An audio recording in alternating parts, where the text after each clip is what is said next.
नमस्कार मित्रों,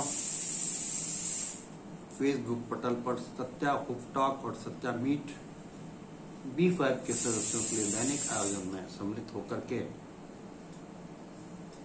मैं सम्मिलित हूँ श्रीकांत तेलंग लखनऊ से। और इस आयोजन में दैनिक क्रम में आपको अवगत कराना चाहते हैं कि इस पटल से घोषित किया गया है कि 1 मई से और 5 मई तक एक लर्निंग क्लासेस का और स्पीकिंग कोर्स का, पब्लिक स्पीकिंग कोर्स के विषय में एक कार्यशाला आयोजित की गई है जो 1 मई से लेकर के और 5 मई तक चलेगी। इसमें विभिन्न पटल पर उपस्थित होकर के विभिन्न लोगों द्वारा आपको अपने अनुभवों के से और अनुभूति के विषय में आपको अवगत कराएंगे। उसी क्रम में एक संक्षिप्त अभिव्यक्ति हम आपके सामने प्रस्तुत करते हैं। उसका उद्देश्य है कि आज के दैनिक क्रम में हम आपके साथ जुड़ सकें और उस विषय में अपनी चर्चा कर सकें। लाइव कार्यक्रम पर चलने के लिए आपको जो है किसी भी पटल की आवश्यकता हो सकती है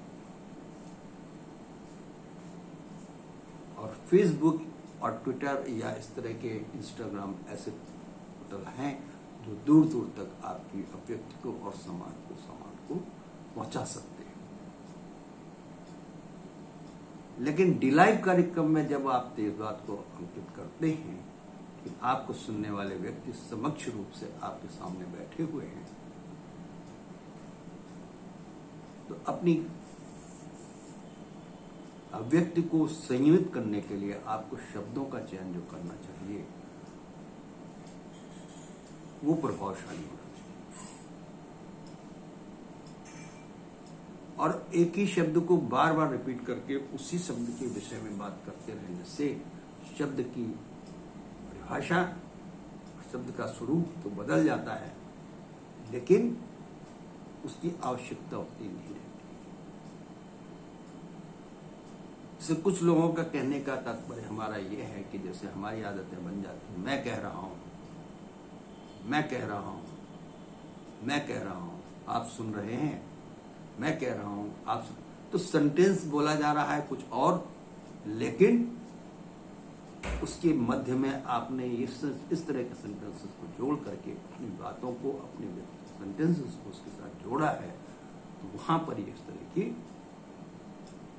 रिपीटिशन नहीं होना चाहिए, उनकी बार बार उस चीज में जुड़ाव नहीं होना चाहिए। इस तरह के व्याख्यानों को पब्लिक रिपीटिंग्स में भी हमें आपको देखना होगा कि हम ऐसे शब्दों का प्रयोग न करें जिससे कि लोगों को हमारे विषय में एक गलत धारणा होती है। किन्हीं लोगों की आदतें हो जाती है कि उसके जो कोटेशंस बोलने की आदत है, उसके जो है वो एक पीछे से बोला जाना, उस सेंटेंस समझ गए ना भैया, समझ गए ना भैया। तो समझ गए भैया तो हमने आपको पहले कहा क्या क्या समझाना है, लेकिन उसके पीछे जो आपका प्रश्न है वो उससे आवश्यकता नहीं है। आप अगले सेंटेंस को बोलिए और अगले बात को बोल करके इस प्रकार से मनस्थिति आप बनाइए। और इस तरह के लर्निंग स्पीच कोर्स के आज के इस आयोजन में हमने आपको बताया कि, और मैं आपसे इस बात से जुड़ाव रखता हूँ कि हमें लर्निंग क्लासेस को किस तरह से सीखना चाहिए।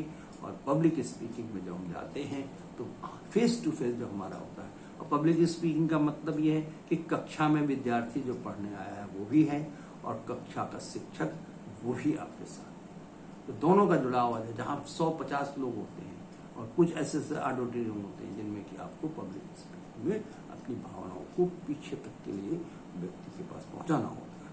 तो ऐसे आयोजन में हम आपके साथ सम्मिलित होकर जुड़े हैं और अपने शब्दों को का चयन और उनका उच्चारण और अभिव्यक्ति के विषय में जो हमने अपनी विविधता बनाई हुई है, उसका ये 5वां एपिसोड है। और इस तरह से आप अपने संयत व्यवहार से अपने बोलने की भाषा को बदल सकते हैं। इन शब्दों के साथ इस मंच पर आपसे उपस्थित लोगों के लिए हम अपनी भावनाएं देते हैं और पुनः उनका अभिवादन करते हैं और कार्यशाला में सम्मिलित होइए।